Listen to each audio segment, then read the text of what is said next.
हा बायकांचा सिनेमा जितका आहे तितकाच हा पुरुषांचा सुद्धा सिनेमा आहे. मोठ्या भावासारखा आहे स्वप्नील. आमचं असं वेगळंच रिलेशन आणि म्हणून जर मी जास्त मोठा भाऊ केलं तर मला फिल्म मिळणं बंद होईल. साडी नसलेला, मेकअप नसलेला असं कधी बघणार मी स्वतःला. सर त्रास दिलाय. सगळ्यात थोडक्यात सर होतो.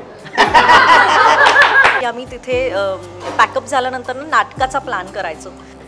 असं करून एक्सक्यूज मी असं कधी केलंच नाही ना, तर ते मला करायला खूप मज्जा आली. त्याच्याकडे एक QR कोड स्कॅनर आहे प्रत्येक मुलीचा, की त्याला माहिती आहे की किधर शॉपिंग किया है, कितना बॅलन्स है, कहाँ शॉपिंग किया है. कारण आता 11 वर्ष झाली लग्नाला आणि लीनाच्या मनातलं ओळखलं नसतं आणि तिला खुश ठेवली नसती तर इतकी वर्ष रोमॅन्टिक हिरो करू शकलो नसतो.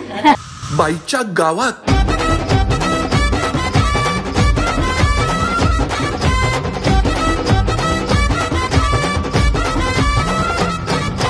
पैठणी आणली तर नुसती धनी राहिला ना कंबर पट्टा. खेळतोस मर्दानी कुस्ती कधी फुलव फिरतीचा कट्टा. असं मैदाड भवरा हपून याच्या काय हाताला लागणार नाही ग.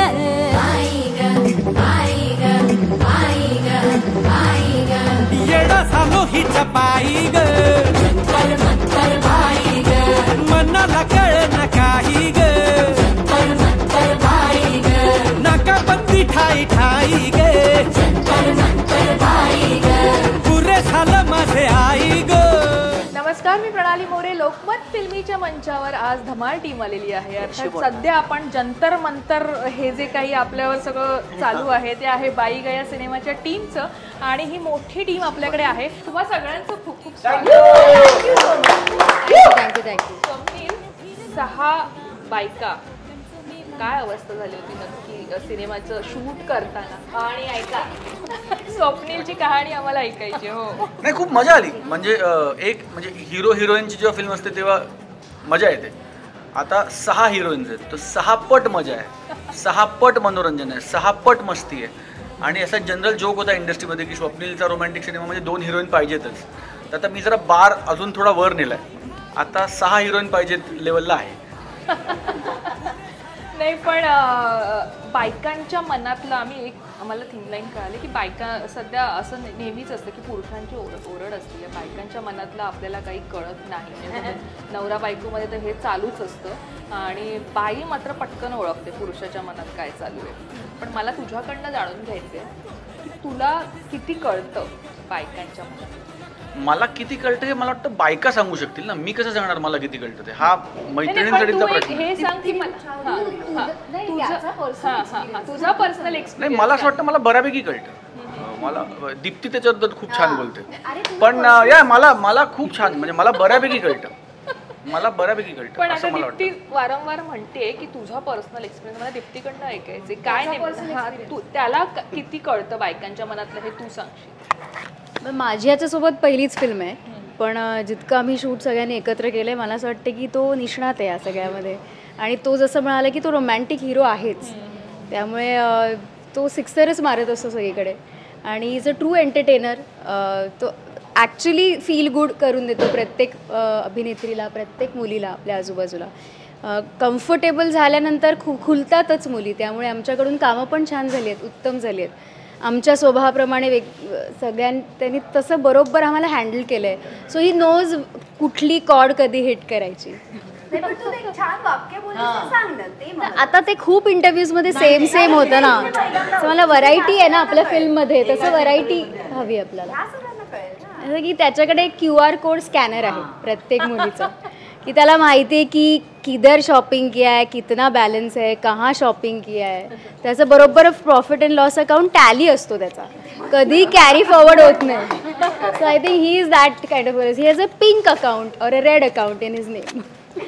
हे आपण ॲक्ट्रेसच्या बाबतीत झालं, पण घरी लीनाच्या मनातलं ओळखायचं हे किती तुला लीनाला ओळखायचं, तिच्या मनात काय चालू आहे, तिला काय? लीनाला ओळखणं खूप सोपं आहे, कारण आता 11 वर्ष झाली लग्नाला आणि लीनाच्या मनातलं ओळखलं नसतं आणि तिला खुश ठेवली नसती तर इतके वर्ष रोमॅन्टिक हिरो करू शकलो नसतो.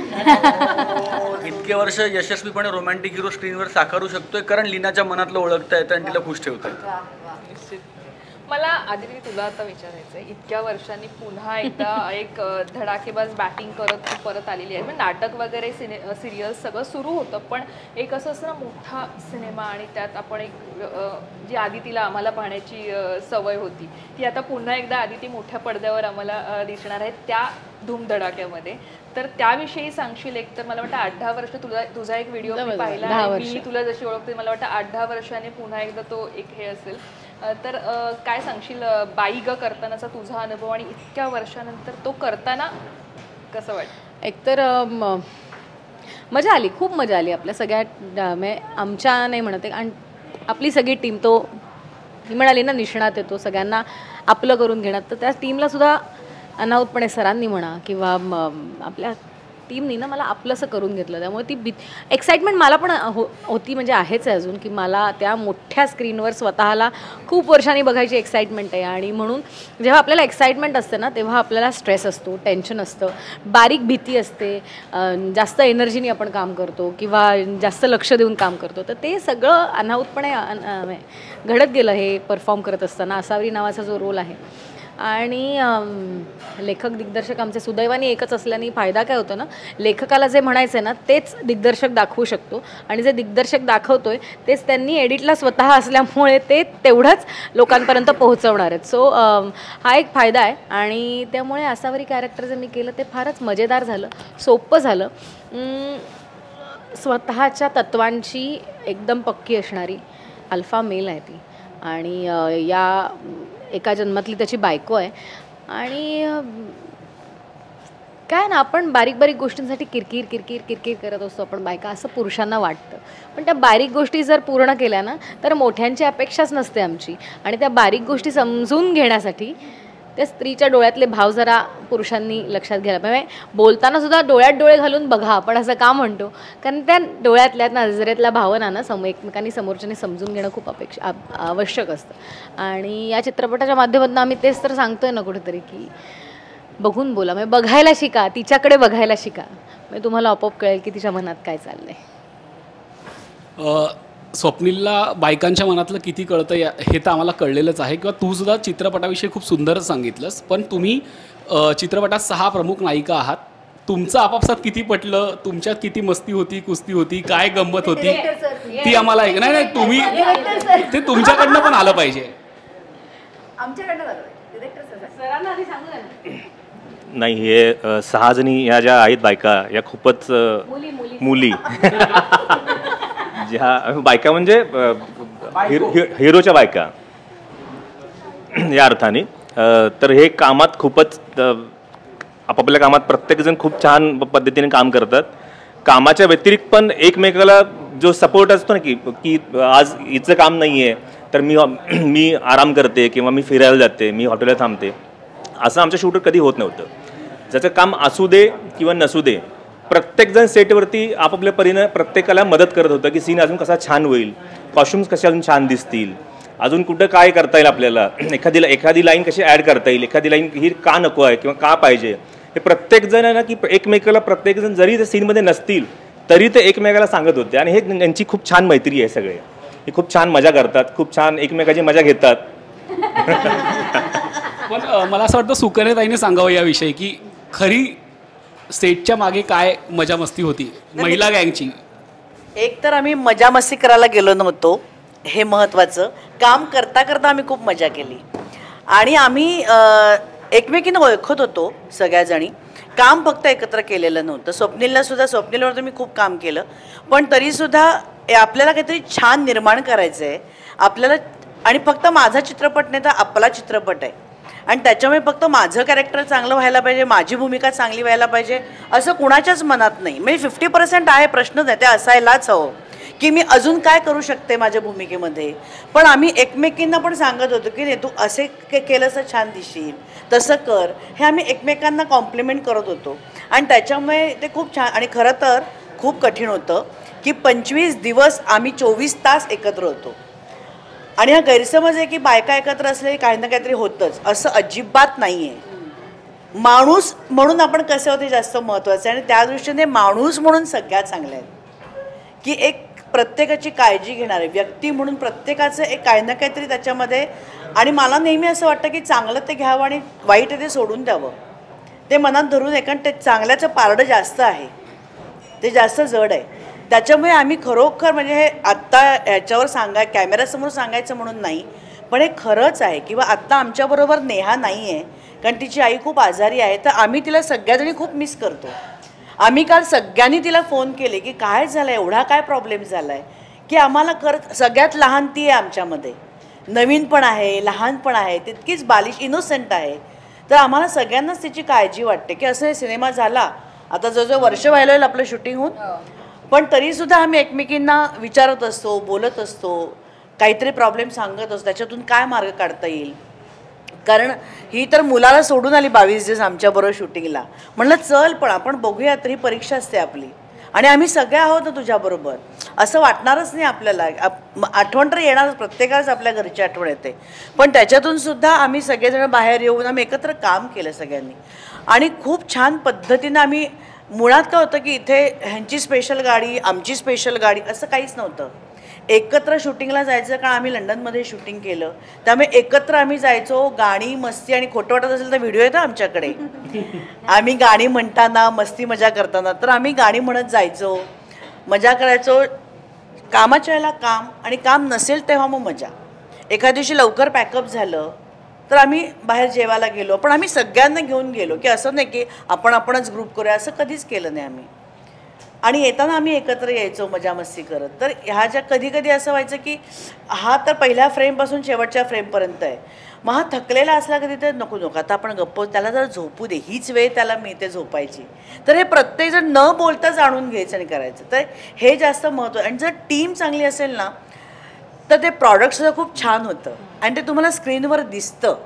की नुसते आम्हीच नाही तर तंत्रज्ञसुद्धा, आमचे सरसुद्धा, की त्यांनीसुद्धा आम्हाला कधी ओरडले नाहीत ते आम्हाला कधीच. म्हणजे आपण लहान मुलाला एखादी चूक झालीच समज तर ते आपण आपल्या मुलाला कसं ओरडू, काय आहे असं काय, सांगितलं होतं ना आणायला, आता किती वेळ लागणार आहे, 15 मिनटं आणून ठेवा, तोपर्यंत हा शॉट घेतो.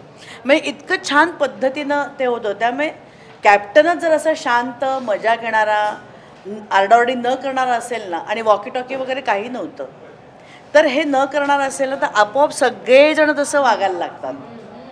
त्यामुळे आम्ही तसेच. आणि दुसरं म्हणजे आमचा हा कृष्ण आमचा, हा सुद्धा ना कधीही म्हणजे मला हेच हवं, मला तेच हवं, कधीच नव्हतं असं. की सगळ्यांना एकत्र घेऊन जाणं हा जो काय त्याचा गुणधर्म आहे मी म्हणेन, ते त्याच्या संस्कारातून आलेले आहेत. त्यामुळे कारण मला आठवतं जेव्हा ह्यांनी एक शो प्रोड्यूस केला होता तेव्हा त्याच्या घरनं आमच्यासाठी डबा यायचा, त्याची आई डबा करून पाठवायची. तर त्यामुळे त्याच्या संस्कारातून आलेलं आहे की इतरांची काळजी घ्यायची, सगळ्यांना आपल्याबरोबर घेऊन जाणं. त्यामुळे आता आमचा सागर, बोलू का तुझ्याबद्दल, असाच आहे तो. म्हणजे तो असा गप्प राहिला की अरे हा गप्प काय, व्यक्त हो, बोल, हे आमची गंमत आहे. तर त्यामुळे असे आहे ना, आम्ही सगळेजण एकत्र होतो. खरंच म्हणजे दृष्ट लागण्यासारखं युनिट होतं. पण सगळ्यात खोडकर कोण होतं, सगळ्यात जास्त मस्ती कुणी केली? तुम्ही स्वतः. कसंही होऊ शकतं. मला माझ्याकडे बघून असं वाटतं तुला मी मस्ती करते? शक्यच नाही. याचं उत्तर बाकीचे देतील आता. मॉनिटर असं असल्यावर आम्ही उत्तर कसं वेगळं देणार? सर त्रास दिलाय? सगळ्यात खोडकर सर होते.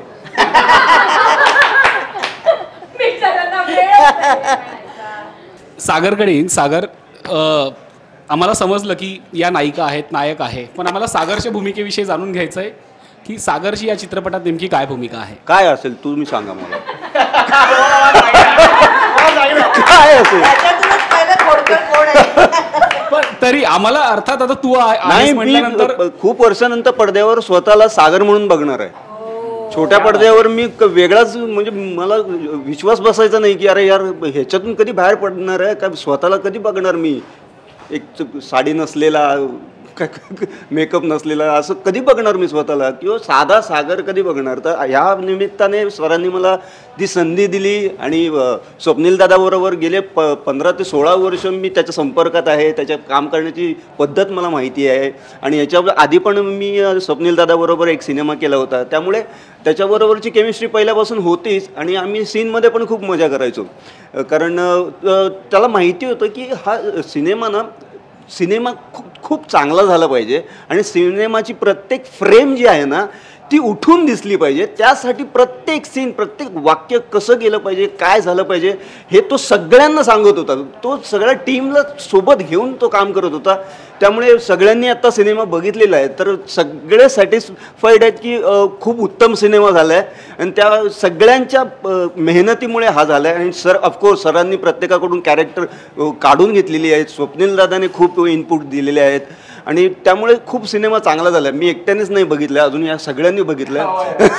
मी एकट्यानेच नाही बघितलं तर नाही पण मला खूप क्युरिओसिटी आहे की मी कधी एकदा बघतोय सिनेमा. पण स्वप्नीलने अनेकदा स्त्रियांची भूमिका साकारली आणि तू तर त्याच्यात PhD केली असं म्हणूया आपण, वेगवेगळ्या म्हणजे रियालिटी शोमधून. पण ही फिल्म करताना तुला असं जाणवलं का की बाबा बाईची भूमिका करताना किती टास्किंग आहे किंवा बाईचं मन तुला कळतं का? हे 2 प्रश्न आहेत की स्त्री पात्र करणं हे किती टास्किंग आहे आणि बाईचं इतकं स्त्री पात्र केल्यानंतर बाईचं मन कळतं. हां, मी खरं सांगतो सुरुवातीला माझी खूप चिडचिड व्हायची की यार काय साडी नेसा, हे करा, ब्लाऊज सांभाळा, परत पदर सांभाळा, काय यार हे. त्यानंतर एवढी हळूहळू सवय झाली ना, कारण ऑब्झर्व करणं फार गरजेचं असतं. कुठल्याही नटाला ऑब्झर्वेशन फार गरजेचं असतं. आणि माझी बायको फार मोठा हातभार आहे तिचा या गोष्टींमध्ये. कारण आधी खूप माझी घरी पण चिडचिड व्हायची की काय रे किती वेळ लागतो तुम्हाला तयार व्हायला, पिक्चर संपेल तिकडे, चला लवकर, अरे जेवायला जायचं, चला ना लवकर, काय अर्धा पाऊण तास तुम्ही आतमध्ये बसलाय मेकअप करत. आता मला कळतं की हो खरंच वेळ लागतो तेवढा.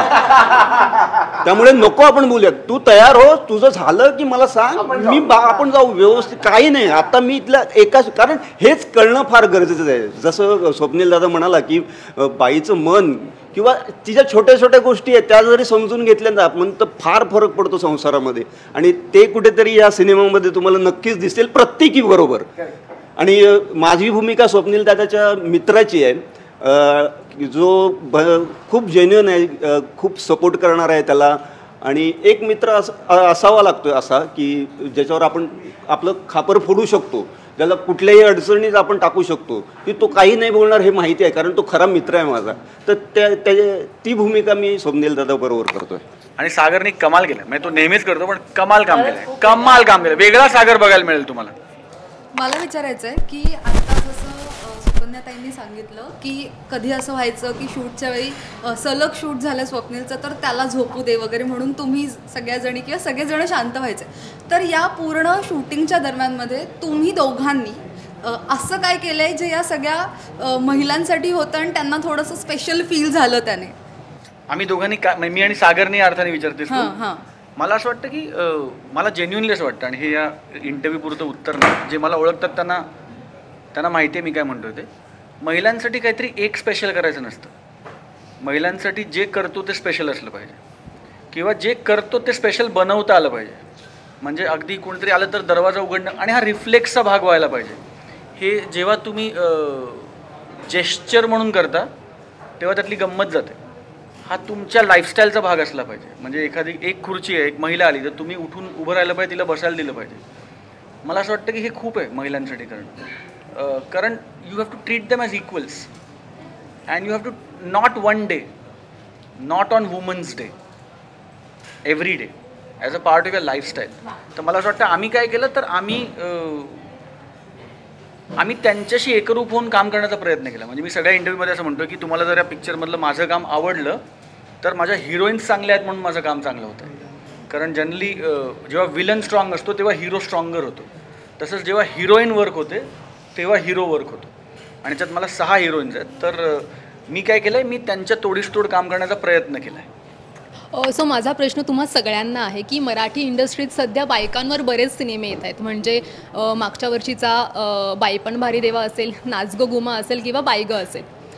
सो मराठी इंडस्ट्रीत सध्या बायकांचा दबदबा आहे असं वाटतं का तुम्हाला सगळ्यांना, किंवा गाजवती मराठी इंडस्ट्री? मराठी इंडस्ट्री कशाला, जगातच बायकांचा दबदबा आणि असलाच पाहिजे. म्हणजे शी इज द सुपिरियर स्पीशीज. अत्यंत ठामपणे माझं असं मत आहे that she is the Superior species. त्यामुळे तिचा दबदबा असलाच पाहिजे. हा वैश्विक मुद्दा झाला. As far as films R concern मला असं वाटतं की बाई पण भारी देवा असेल, झिम्मा असेल, नाच गं घुमा असेल आणि बाई गं असेल, ह्यात थोडा फरक आहे. कारण या प्रत्येक चित्रपटामध्ये ना स्त्रीत्वाचा एक वेगळा पैलू हाताळला गेला आहे. म्हणजे बाईपण हा बहिणींच्या रिलेशनशिपवरचा सिनेमा आहे.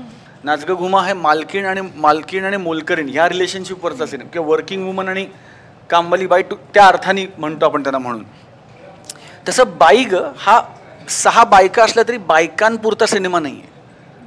हा रिलेशनशिपचा सिनेमा आहे. हा जितका बायकोचा आहे तितका नवराचा पण आहे. हा जितका प्रेयसीचा आहे तितका प्रियकराचा पण आहे.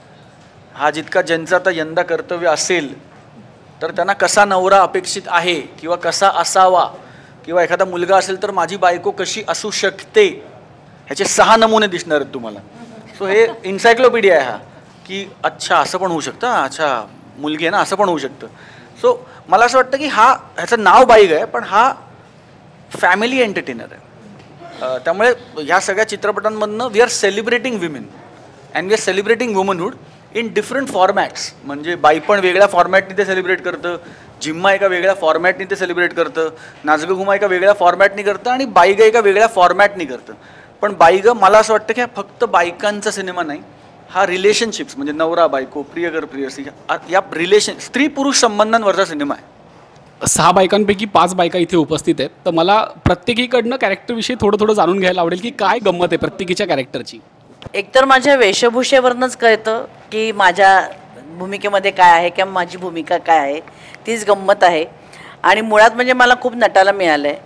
जी मला नऊवारी साडी खूप आवडते ती मला घालायला मिळाली. कारण आम्ही परदेशात होतो त्यामुळे नेसणं शक्य नव्हतं, त्यामुळे घालायला मिळाले असं म्हणेन. आणि खूप छान नटायला मिळालं. आणि भाषा मुळात जी माझी तिकडे भाषा वापरली गेली आहे, जी मी बोलले आहे ती खूप वेगळी आहे. खूप एक त्याच्यामध्ये त्या काळातला एक लहेजा आहे, तो आदर आहे त्या भाषेबद्दल आणि ते खूप छान वाटतं ऐकायला सुद्धा. तर आणि मुळात म्हणजे मी याच्यामध्ये हिरोईन आहे. मी कोणाची आई नाही आहे किंवा मी कोणाची बहीण नाही, मी हिरोईन आहे. आणि तिचं स्वप्नील जोशी यांची मी हिरोईन आहे. आणि आमचा रोमांस आहे त्याच्यामध्ये खूप छान त्यावेळेचा, अर्थात त्यावेळेचा आहे, पण त्यामुळे ते खूप छान वाटतं. आणि आमची जोडी बघायला एक मजा येईल. आणि खरंच म्हणजे तो ताई म्हणतो तर ताईसारखा वागतो. आणि मी आत्ता पण त्याच्याबरोबर कधी सासूचा रोल केला आहे, तर कधी जावई आहे माझा, अशा वेगवेगळ्या प्रकारच्या भूमिका केल्या आहेत. पण ह्याच्यामध्ये खूप छान वेगळी म्हणजे त्याची हिरोईन असल्यामुळे, नायिका असल्यामुळे अजून एक वेगळं मला जर करायला मिळालं. आणि मुख्य म्हणजे कॉमेडीसाठी कॉमेडी नाही आहे की ज्या घटना घडत आहेत त्याच्यामुळे तुम्हाला हसायला येईल, त्याच्यामुळे तुम्हाला गुदगुल्या होतील. आणि कोणीच नाही केलं किंवा त्या एक जी लाईन आखून दिलेली आहे सरांनी, त्या लाईनच्या बाहेर आम्ही कोणी गेलेलं नाही आहोत. जे आम्हाला त्यांनी पहिल्यापासून कॅरेक्टर सांगितलं त्याच्यातच आम्ही खेळतोय जे काय आहे ते. आणि मला अजून एक सरांबद्दल सांगावंसं वाटेल. जनरली काय होतं की प्रोड्युसर म्हणा किंवा दिग्दर्शक म्हणा त्याचं काम करतो आणि बाजूला होतो. बाकी त्या युनिट त्या कामासाठी ते लोक निवडले आहेत ना, ते बघतील. असं त्यांनी कधीच केलं नाही. तर त्यांनी कॉस्ट्यूममध्ये पण तितकंच लक्ष दिलं. मग काय करता येईल आत्ता आपल्याला ह्याकडे पण त्यांनी लक्ष दिलं. त्यांनी आमच्या मेकअपकडे लक्ष दिलं की माझा मेकअप आणि आम्ही सगळ्याजणी आम्ही वेगवेगळ्या दिसतो तुम्हाला, तर त्याप्रमाणे मेकअप हेअरस्टाईल ह्या सगळ्यामध्ये सरांनी लक्ष दिलं. आणि त्या विभागाने आपलं काम उत्कृष्ट केलेलं आहे की कोणीच ठीक आहे चलता आहे ना असं केलेलं नाही आहे. त्याच्यामुळे त्या सगळ्यांची जी मेहनत आहे ना ती तुम्हाला त्याच्यात दिसते आणि ती मेहनतच कामी येते शेवटी प्रेक्षकांपर्यंत पोचण्यासाठी. आय थिंक आपलं ह्याच्या आधी पण डिस्कशन झालं होतं तेव्हा मी सांगितलं की जसं सुकुताई म्हणाली की वेगवेगळे कॅरेक्टर्स वेगवेगळ्या जन्मातल्या बायका आहेत आणि त्या जन्मातली ती भूमिका करणारी बायको आहे. तसा एका जन्माची बायको मी आहे, आत्ताची पिढीतली मुलगी आहे, आत्ताच्या विचारांची मुलगी आहे, आत्ताच्या स्वप्नांची मुलगी आहे. त्यामुळे तिची स्वप्न तिचे विचार आजकालच्या मुलींसारखे आहेत.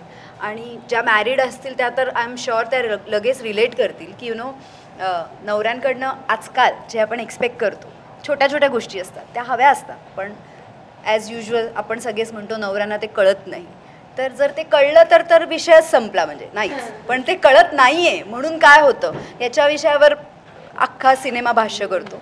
आणि तसंच या बायकोला काय हवं आहे हे त्याला कळलेलं नाही आहे.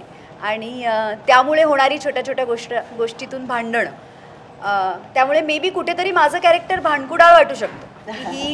हे कॅरेक्टर खूप भांडतंय, पण मे बी तिचे एक्सपेक्टेशन्स आहेत, तिच्या आयुष्यातनं काही स्वप्न आहेत जे नवरा पूर्ण करत नाही आणि म्हणून होणारी भांडण आहेत. मग ती खरी आहे का ती खोटी आहे का नवरा खरा आहे, आणि मग त्यात होणारे सगळे problems. This is the film आणि हे माझं कॅरेक्टर आहे. सो माझं जसं पिरियॉडिक याच्यातलं आहे तो 60-70sचा काळ आहे. माझ्या कॅरेक्टरचं नाव श्रुती आहे आणि कोल्हापूरची दाखवली ती.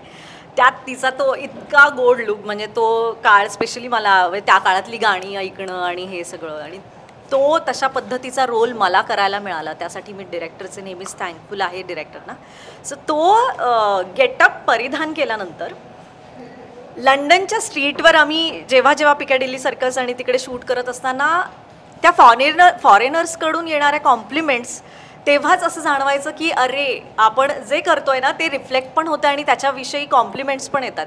बिकॉज आपली टीम आपलं कौतुक करते हे तर आहेच, पण बाहेरच्यांकडून ज्या पद्धतीच्या कॉम्प्लिमेंट्स येत होत्या तर त्यामुळे आणखीन एक कॉन्फिडन्स वाटायचा. आणि जसं सुकुताई म्हणाल्या तसंच की आमच्यामध्ये इतकं छान बॉन्डिंग होतं की माझा आणि स्वप्नीलचा ज्यावेळेस रोमॅन्टिक सीन असायचा त्यावेळेस कुठे काही कमी जास्त झालं तर मी जाऊन कधी विचारायचे सुकुताई बरोबर आहे ना हे सगळं, किंवा ते म्हणे नाही नाही थांब मी तुला करून दाखवते अशा पद्धतीचा रोमॅन्स. आणि मग त्यांनी ते करून दाखवल्यावर आणखीन कळलं की अरे अशा पद्धतीचं पण त्या काळातलं व्हर्जन आपण दाखवू शकतो. सो इतक्या छान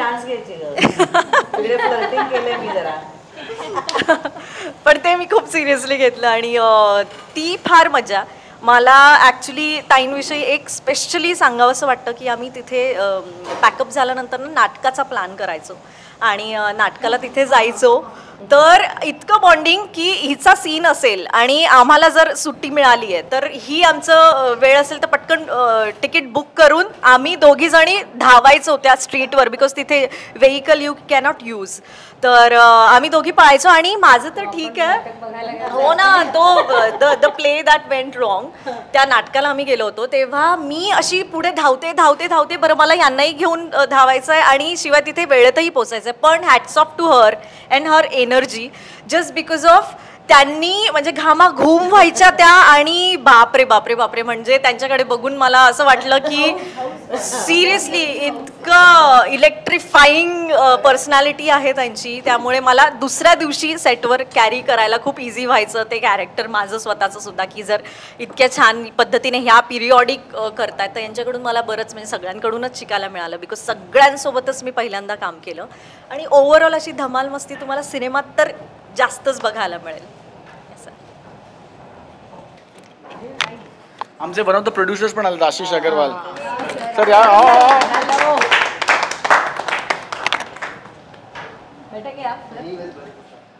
सो नम्रता फार गोड दिसली आहे चित्रपटात. तिचा एक वेगळा लुक आहे आणि तिची ती खळी आहे ना त्याच्यामुळे ती खरंच खूप सुंदर दिसली. नाही तू बाईचा रोल केलास का पण ह्याच्यात नाही ना, मग माझं लक्ष नाही गेलं मग तुझ्याकडे.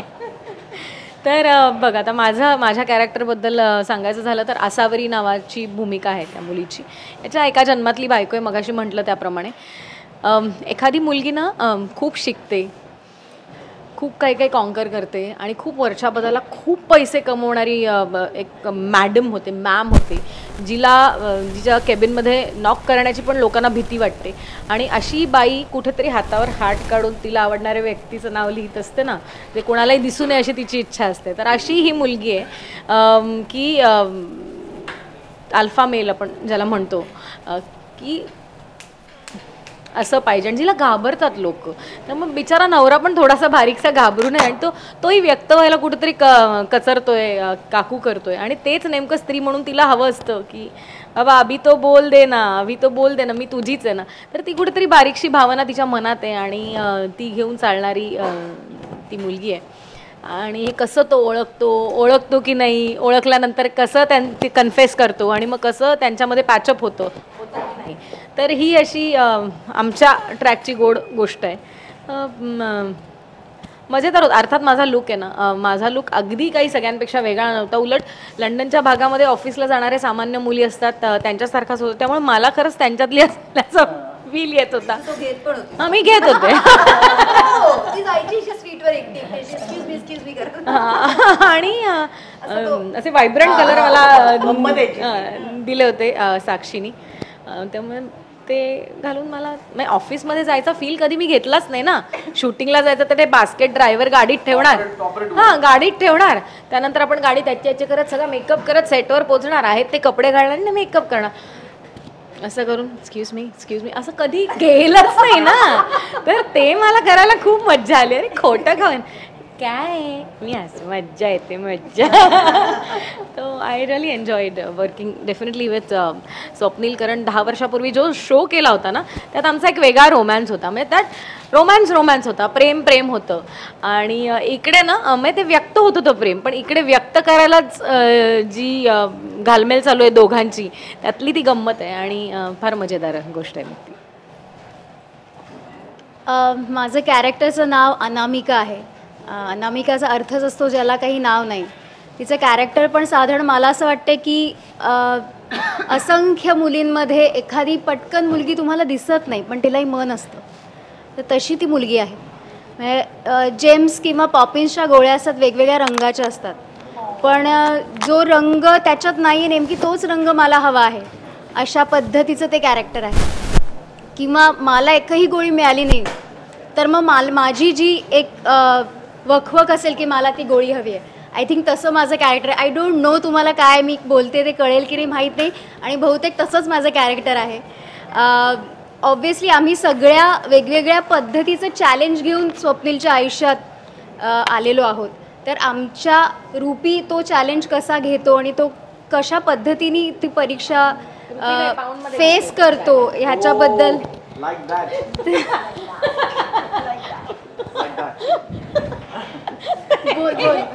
बोल. तर ती एक इंटरेस्टिंग कॅरेक्टर आहे. थोडंसं काय म्हणतो मिस्ट्री आहे तिच्या कॅरेक्टरमध्ये. फर्स्ट हाफ म्हणजे तिचं जे वळण जातं तिच्या संपूर्ण त्या ह्या चित्रपटामध्ये ते फार वेगळं आहे. मी एन्जॉय केलेलं आहे आणि मला असं वाटतं की नक्की ती काय करते, तिचा काय स्वभाव आहे, तिने काय कपडे घातलेत, हे सगळं तुम्ही चित्रपटातच बघा. आणि जे इथे नाही सांगतायत तोच एक पूर्ण अनुभव तुम्ही 12 जुलैपासून घ्यावात. मला जंतर मंतर या गाण्याविषयी बोलायचं जे सध्या ट्रेंडिंग आहे आणि त्याची हुक स्टेप्स सगळेच करतात, पण सुकन्या ते तू क्रेनवर बसलेली म्हणजे काय आहे ते? मजा आहे. ते आमच्या राहुलच्या डोक्यात आलेली कल्पना आहे. जो कोरिओग्राफर आहे आमचा त्याच्या उलटा धरलाय का, तर त्याच्या डोक्यात आलेली कल्पना आहे. आणि मला असं ॲडव्हेंचर करायला खरं तर आवडतं आणि ते कधी मिळालं नाही मला, त्यामुळे मला खूप मज्जा आली. एकतर मुळात ना ह्या आत्ता जे काय चित्रपट सगळे येत आहेत मला डान्स करायला मिळतोय, ह्याच्यात मी खूप आनंदी आहे. कारण मुळात मी नृत्यांगना आहे आणि आत्तापर्यंत 2 रुपये नंतर मला कधीच नाचायला मिळालं नाही ऑन स्क्रीन. त्यामुळे मला आणि असे बेधुंद होऊन नाचायला मला खूप आवडतं. त्यामुळे मला मधल्या काळात तिने स्वतः अमेरिकेला जाऊन तो कार्यक्रम करून अरंगेत्रम पूर्ण केलं या वयात. आणि तब्येतीचे इतके प्रॉब्लेम्स असताना तर सुकुताई तुला हॅट्स ऑफ. नाही ते एकदा करायला लागलं ना की ते लक्षात नाही येत आणि म्हणूनच मला काम करत राहायचं सतत. तर त्याच्यामुळे हे जेव्हा सांगितलं ना की क्रेनवर बसायचंय, आहा मला असं सॉलिड वाटलं होतं क्या बात आहे. आपण असे आणि मी सारखं अजून दे ना वर, अजून दे ना, आणि असं झापकन खाली आणा ना, असं स्लो मोशनमध्ये येऊ दे ना, असं मला खूप. आणि दुसरी गोष्ट म्हणजे हे सगळे काळजी घेणारे होते माझी, त्यामुळे मला भीती नाही आहे आणि मला नाही भीती वाटत आहे असल्या गोष्टींची. म्हणजे जेव्हा आम्ही एकदा सिंगापूरला आम्ही सगळेजण गेलो होतो तेव्हा मला वर्टिगो वगैरे सगळं आहे, पण मी गोळी घेऊन मी गेले होते त्या रेड लाईनमध्ये, ब्ल्यू लाईनमध्ये. मी सगळी काय होईल फार फार तर लंडन आहे मध्ये, फार फार तर काय होईल. हो पण अख्ख्या लंडनमध्ये मी तशीच फिरत होते नऊवारी साडी नेसून. पण मला हे आवडतं असं करायला आणि असं कोणीतरी दिलं, सरांना पण कॉन्फिडन्स होता मी करेन असं वाटतंय, त्याच्यामुळे मला ते खूप आवडलं. मला असं करायला खूप आवडतं. जर अजून शरीराने मला जर तब्येतीने मला जर अजून जर हे दिलं ना तर मी विचार लक्ष वगैरे पण करू शकेन. खरं तर मला अशा गोष्टी करायला खूप आवडतात, पण मी जो चेहरा घेऊन आले ना तो असा घेऊन आलेले आहे की ताई माई अक्काच मला रोल मिळतात. की एक प्रेमळ आई, प्रेमळ असेच मला मिळाले.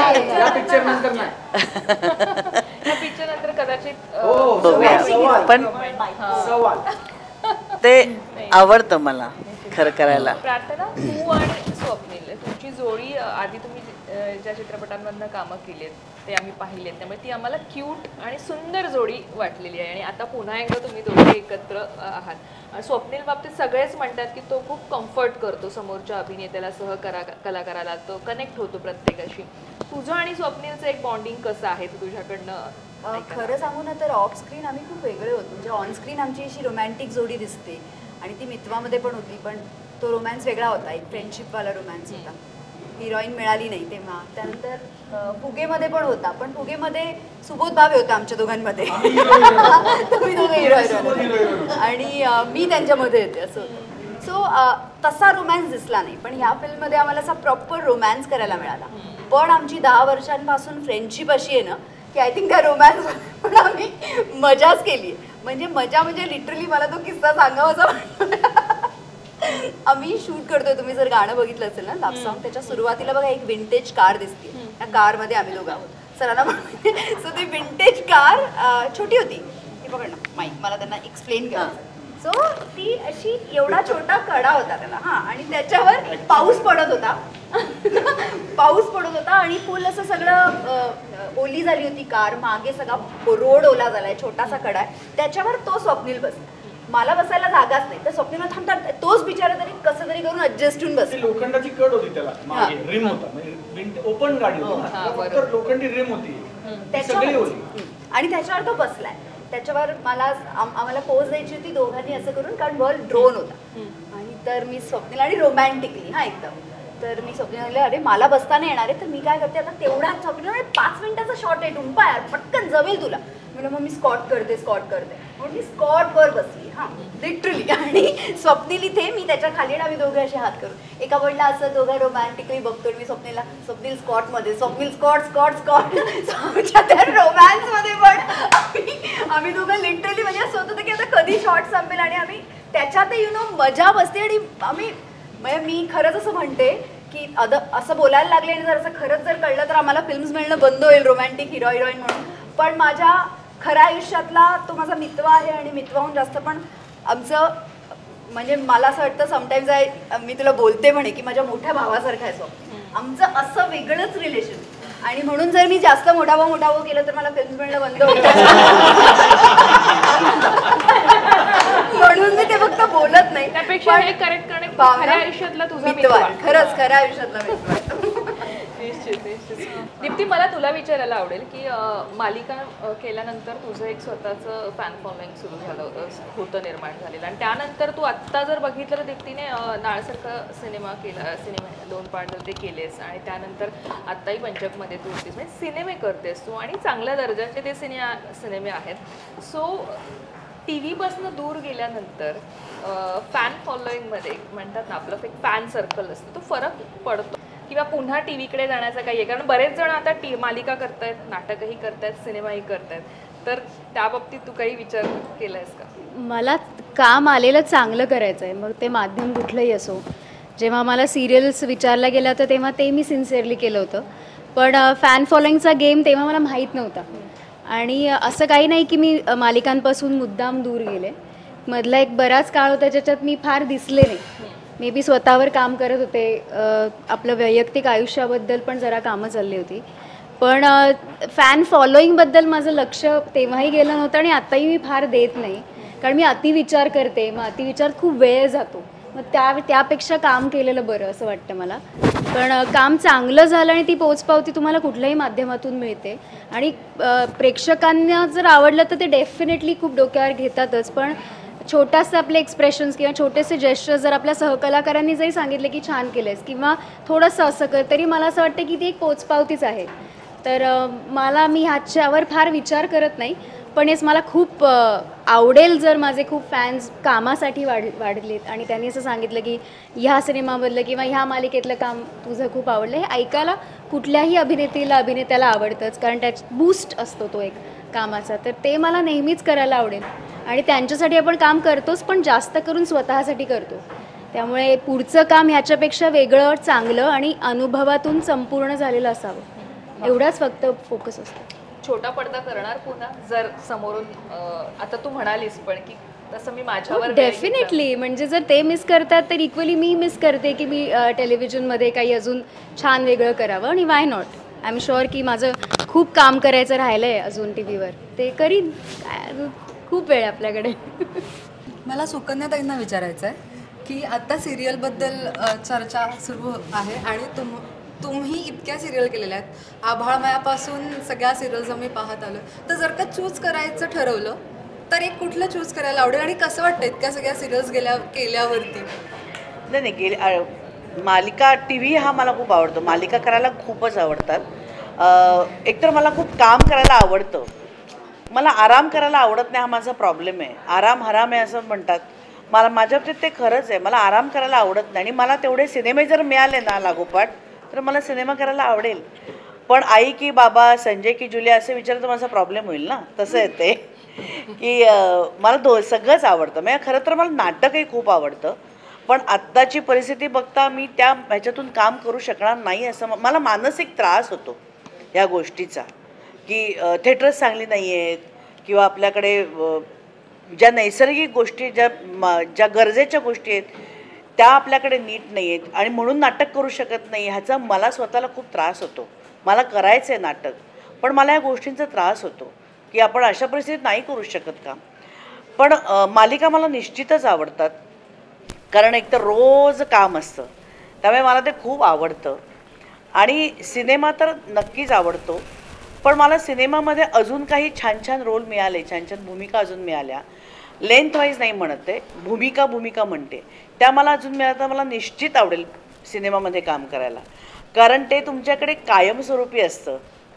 कायमस्वरूपी आता माझे जुने चित्रपटही काही जण बघतात, त्या मालिका आपल्याला बघायला मिळत नाहीत. तर त्यामुळे मला, आणि मोठा कॅनव्हास आहे ना तो, त्यामुळे खूप छान वाटतं काम करायला. त्यामुळे सगळंच आवडतं मला खूप अजून चांगल्या चांगल्या दिग्दर्शकांकडे काम करायचं आहे. आपल्याकडे प्रॉब्लेम काय होतो ना, एक कंपू झालेत खरं तर ते तोडायला पाहिजेत सगळ्यांनीच. त्या भूमिकेसाठी कोण योग्य आहे त्यांना तुम्ही घेतलं पाहिजे असं मला वाटतं. तर आपल्याकडे तसं होत नाही, किंवा आपल्याकडे हिरोईन म्हटले की वयोमर्यादा असते, ती आपण तोडायला पाहिजे कुठेतरी. जसं सरांनी माझा विचार केला ह्याच्यासाठी, हे पण मला खूप वाटतं की मी ह्याच्याहून खूप मोठी आहे तरीसुद्धा त्यांनी विचार केला, भले अगदी ह्या जन्मातलं त्या जन्मातलं आपण म्हटलं तरीसुद्धा, की माझा विचार केला की ह्याच्याबरोबर मी सूट होईन असं त्यांना वाटलं. त्याच्यामुळे आपल्याकडे हिरोईनची संकल्पना जी आहे ना ती बदलली पाहिजे आता. तर माझ्यासारख्या अनेक जणी आहेत की आज माझ्या वयाच्या आहेत आणि त्यांना हिरोईनच्या भूमिका मिळत नाही आहेत.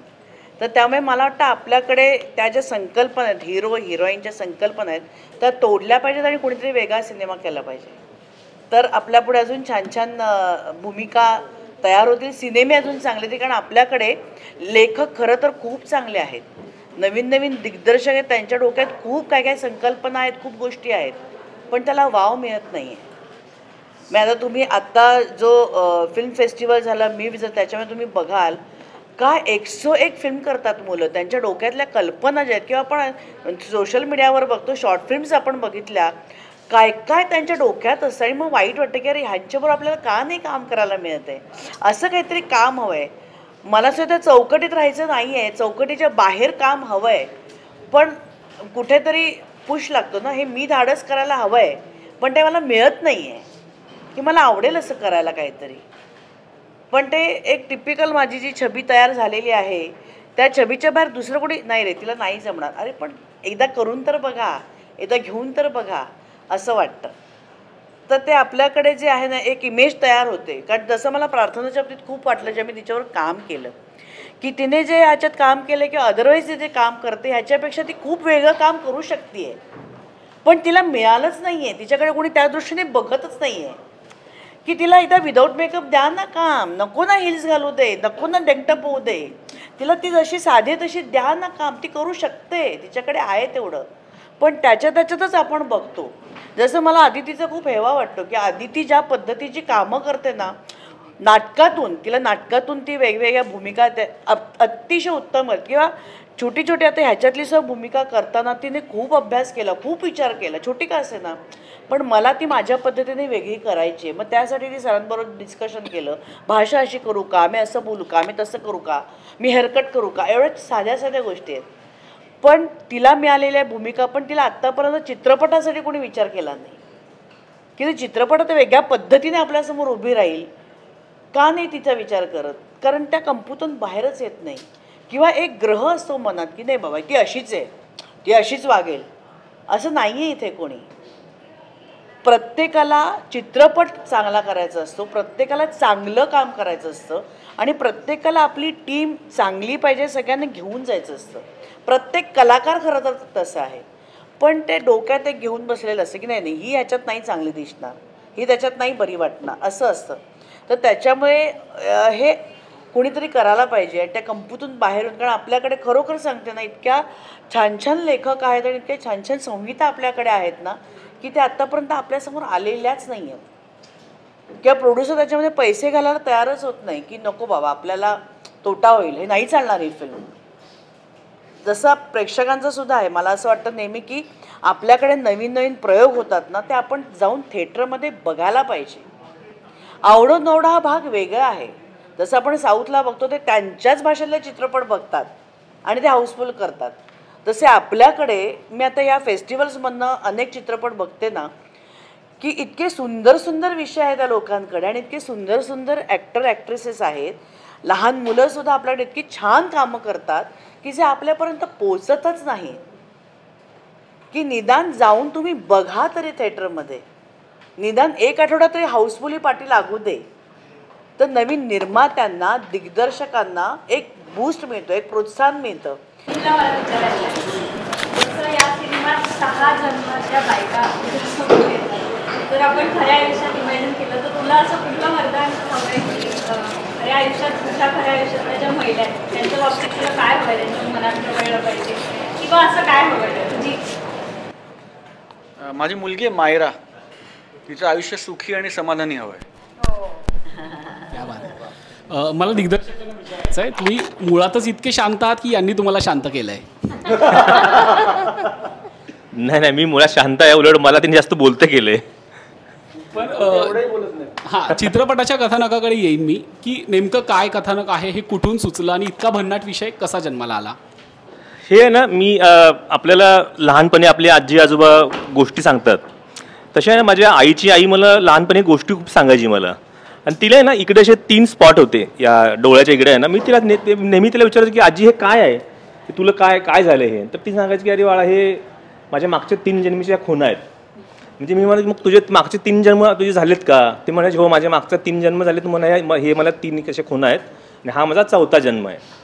हे तिथून माझ्या डोक्यात होतं की अरे माणसांचे मागचा जन्म हा काहीतरी प्रकार आहे. मग ज्यावेळेला मी सिनेमा इंडस्ट्रीत आलो, मी सिनेमा करायला लागलो आणि नंतर मला असं माझ्या डोक्यात होतं की ते कुठेतरी माझ्या डोक्यात होतं आजीने सांगितलेली गोष्ट की मागचा जन्म असतो. आणि मग मला क्लिक झालं की जर अशा आपल्या आयुष्यात अशी जर घटना घडली की आपल्या मागच्या जन्मातली लोक आपल्याला या जन्मात भेटलीत मग काय होईल. आणि तिथून ही मला गोष्ट सुचलेली आहे. सागर, तुझ्यासाठी माझ्याकडनं हा शेवटचा प्रश्न. टी व्हीवरती आम्ही तुला खूप मिस करतोय, म्हणजे प्रचंड मिस करतोय आणि मराठी प्रेक्षक सगळेच तुला मिस करतायत. तर तू कधी दिसणार आहेस टी व्हीवरती? नाही, मिस करतोय, मी पण मिस करतोय खूप. पण मिस करणं पण एका सर्टन पॉईंट नंतर फार गरजेचं असतं. लोकांनी त्याची वाट बघणं पण फार गरजेचं असतं. आणि तर ते माझ्या नाटकाला येतील, तर माझा सिनेमा बघतील. तुम्हाला एंटरटेनमेंट हवं आहे ना, फक्त टी व्ही समोर बसू नका. मग थिएटरमध्ये पण या ना, तिकडे पण आहे मी अवेलेबल, नाटकातही आहे अवेलेबल. तुम्हाला मनोरंजन हवं आहे ना, इथे पण मिळेल. टी व्हीवर कधी येणार मी अजून काही ठरवलेलं नाही. पण मी जास्तीत जास्त प्रयत्न करतोय की आता जास्तीत जास्त चांगले सिनेमे करूया आपण किंवा नाटकं करूया. हे दोन माध्यमं माझ्या खूपच जवळची आहेत.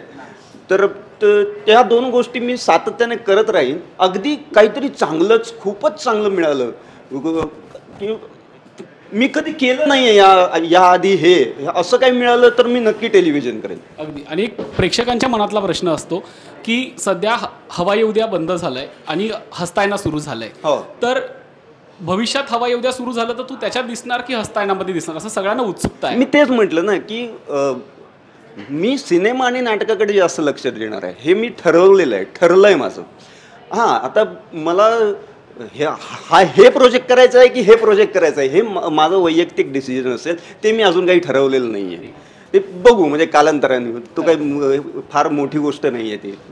जसं आत्ता आम्हाला क्लिअर झालंय की नवरा बायकोच्या रिलेशनशिपवर ही स्टोरी आहे, पण आत्ता चर्चा अशी आहे बाहेर किंवा आमच्यामध्येही ती आत्तापर्यंत होती की हा स्त्रियांचा सिनेमा आहे, बायकांचा सिनेमा आहे.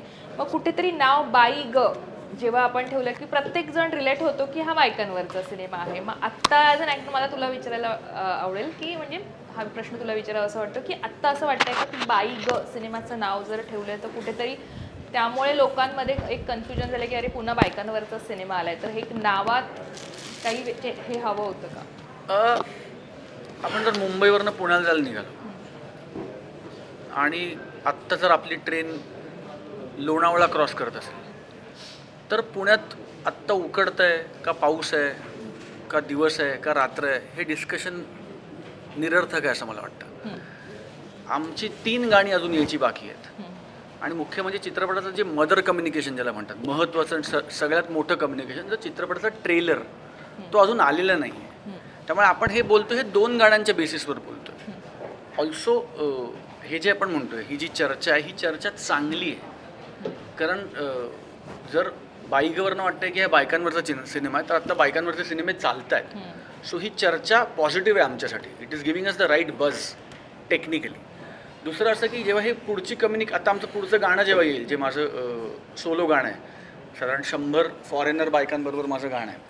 सो ते तर ते जेव्हा गाणं येईल तेव्हा एक वेगळं कम्युनिकेशन समोर येईल की तो का त्याचं काय वॉटेवर. आता मी त्याच्याबद्दल फार बोलू शकणार नाही. आणि मग ट्रेलर येईल. त्याच्यानंतर अजून एक आमचं 100 नंबरी नावाचं गाणं आहे आणि एक आमचं नेहा जी आज नाही आहे अनफॉर्च्युनेटली, तिचं एक क्लब सॉन्ग आहे. सो या सगळ्या कम्युनिकेशनमधनं हळूहळू हे उलगडत जाईल की हा फक्त बायकांचा सिनेमा नाही आहे. मग टायटल बाई ग का? कारण 6 बायका आहेत. त्याच्या आयुष्यात आलेल्या 6 गतजन्मीच्या 6 बायका आहेत. बायका म्हणजे बायको, पण आपण अनेक वचनी म्हणतो म्हणून मी बायका म्हणतो. त्या रँडम बायका नाही आहेत, त्या सगळ्या बायको कॅटेगरीतल्या बायका आहेत. त्यामुळे ही त्या जन्मातली इंडिव्हिज्युअल लव्ह स्टोरी. ती मला गोष्टीची गंमत काय वाटते, एकूण 6 हिरोईन आहेत, पण त्या एरामध्ये एक हिरोईन आहे. म्हणजे या एरामध्ये ही हिरोईन आहे आणि मी हिरो आहे, या एरामध्ये ही हिरोईन आणि मी हिरो आहे, या एरामध्ये ही हिरोईन आणि मी हिरो आहे. सो टू दॅट एरा एक हिरोईन यांची लव्ह स्टोरी सुरू आहे. त्यांनी ज्या पद्धतीने ते 6 एरा गुंफलेत ही गंमत आहे. आणि त्या बायकांचीच गोष्ट असल्यामुळे चित्रपटाचं नाव बाई ग आहे. मग आम्ही असं म्हणतच नाही की हा बायकांचा सिनेमा नाही आहे. आम्ही असं म्हणतोय की हा फक्त बायकांचा सिनेमा नाही आहे. हा बायकांचा सिनेमा जितका आहे तितकाच हा पुरुषांचा सुद्धा सिनेमा आहे. So I think it's a great बज की हा बायकांचा सिनेमा वाटतोय. कारण बायकांचा सिनेमा वाटत असेल तर 100 कोटी करेल. So we are happy. It's a happy problem. त्यामुळे येणारा आणि अजून 3 महत्त्वाची कम्युनिकेशन्स बाकी आहेत, तर ती येतील अँड आय एम शुअर लोकांना कळेल. तुलाच पुढचा प्रश्न आहे. तू सुकुताईसोबत मागच्या सिनेमात निर्माता म्हणून काम केलंस, आता नायक म्हणून काम करतोय आणि तिला मराठी मनोरंजन विश्वातली अन्नपूर्णा म्हणतात. तर त्याविषयी आम्हाला काही किस्से ऐकायला आवर्जून आवडतील. मागच्या सिनेमात ती निर्माता होती, मी फक्त नाव लागलंय माझं. नाही जेन्युइनली, कारण तिने आम्ही सगळ्या मित्रांनी म्हणून, म्हणजे मी एकटा निर्माता नव्हतो, आम्ही 6 निर्माते होतो. आणि ज्या पद्धतीने ती आमच्याबरोबर उभी राहिली की तुम्ही पहिल्यांदा काहीतरी एकत्र येऊन करताय. इंडिव्हिज्युअली आम्ही सगळ्यांनीच निर्मिती केली, पण एकत्र येऊन आम्ही 6 जण पहिल्यांदा काहीतरी करत होतो. तर मी खरंच म्हणतोय की ती निर्माती होती, कारण ती या एनर्जीने आली होती फिल्ममध्ये की काय करायचं सांग, काय करायचं आहे, जेवण आणायचं आहे म्हणजे. आणि जेन्युइनली प्रमोशनला पण ती ज्या पद्धतीने नाचगं घुमाला फिरली आमच्याबरोबर. निर्मात्यां म्हणजे गाड्यांच्या मॅनेजमेंटपासून सगळ्यात ती इन्व्हॉल्व होती की नको मग एक काम करूया, 4 गाड्या का करतायत, 2 गाड्या करा, मग ह्याच्यातनं हा जाईल, मग माझ्या गाडीतनं मी ह्याला आणते. सो ती त्यामुळे ती अन्नपूर्णा नाही आहे. ती मी असं म्हणतो की ती रमितला जोकर आहे. सिक्वेन्स कमी पडला की सुकुताईला टाकायची, सिक्वेन्स कंप्लीट होतो. कुठल्याही सिक्वेन्सला कुठेही बसते ती. आणि अन्नपूर्णा तर ती आहेच. म्हणजे ती काय, म्हणजे लंडन असो, मी 25 दिवस शूट केले लंडनला. त्यातल्या अनेक रात्री आम्हाला परत यायला लोकेशनवरून 1-1:30 वाजायचा. त्यातल्या अनेक रात्री अशा आहेत जेव्हा तिने रात्री मला गरम वरण भात करून दिलं लंडनला. मग ती हॉटेलमध्ये, कारण तिची डेट जर तिचं काम नसेल, ती लवकर आली असेल किंवा तिचं ब्रेक असेल, तर हा येणार म्हणून ती हॉटेलवाल्यांची जुगाड करून तिथून तांदूळ डाळ, मग त्यांचा कुकर, मग मी खाली येते रे बाबा, मग तुझी ओळख काढ रे बाबा, मग त्याच्याशी गोड बोलून, का तर मला गरम जेवण. आणि मग ती वरण भात किंवा फोडणीचा भात किंवा असं काहीतरी, ती मी सुकुताई खूप दमलो आहे, मला काहीतरी आपलं खायचं. कारण कॉन्टिनेंटल फूड किती खाणार तू, माझी तू ये, तू आंघोळ कर आणि ये, मी केलं आहे. तर मी तिच्या रूममध्ये जायचो, म्हणजे वाफाळलेला वरण भात खाल्ला मी रात्री, वाफाळलेला, आणि अनेक रात्र खाल्लाय. आणि माझ्या बाबतीत हे तुम्ही कोणालाही विचारा, युनिटमध्ये कोणीही सांगेल, म्हणजे लाईटमन स्पॉट बॉयपासून सगळे सांगतील. तिची बॅग अशी आहे की आम्ही तिला असं म्हणतो की ही म्हणजे ही जादूची बॅग आहे, तर हात घातला की खायचं सामान निघतं. Departmental store. हां, आणि ते कधी संपतच नाही ती बॅग. सो मला असं वाटतं की आणि ती तशीच असते, ती जेव्हा जेव्हा काम करते तेव्हा तेव्हा ती तशीच, ती एकतर इन होते किंवा ती इन होत नाही. ती हातचं राखून, जितकं मी तिला ओळखतो तिला हातचं राखून जगताच येत नाही. झाली तर 100% नाही तर 0. सो ती आम्ही खूप भाग्यवान आहोत की ती 100% येईन या प्रोजेक्टमध्ये पण. आणि ती अन्नपूर्णाच आहे, म्हणजे त्याच्यात काही दुमत नाहीच आहे.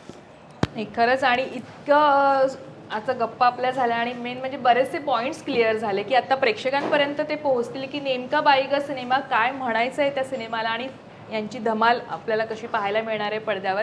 तर निश्चित आम्ही सगळे उत्सुक आहोत. आणि जसं स्वप्नील म्हणाला तसं की बायकांचा सिनेमा हे आमच्यासाठी लोकांपर्यंत पोहोचते तर चांगलं आहे. 100 कोटीचा बिझनेस करेल आणि अर्थातच मराठी सिनेमानं 100 कोटी सिनेमा 100 कोटी कमावले तर अर्थात आमच्यासाठी सुद्धा ती तितकीच आनंदाची गोष्ट आहे. तर या शुभेच्छा तर या शुभेच्छांसोबत आपण आत्ता ही मुलाखत संपवतोय, पण आपण भेटणार आहोत थिएटरमध्ये या सगळ्यांसोबत. तेव्हा नक्कीच वाट पाहतोय आता तुमच्या सिनेमाची बाई ग. येस, आमच्या सगळ्यांच्या वतीने, आमच्या संपूर्ण टीमच्या वतीने लोकमत फिल्मीचं खूप खूप अभिनंदन आणि आभार की आम्हाला तुम्ही हा मंच उपलब्ध करून दिलात आणि हा संवाद साधण्याचा योग जुळवून आणलात.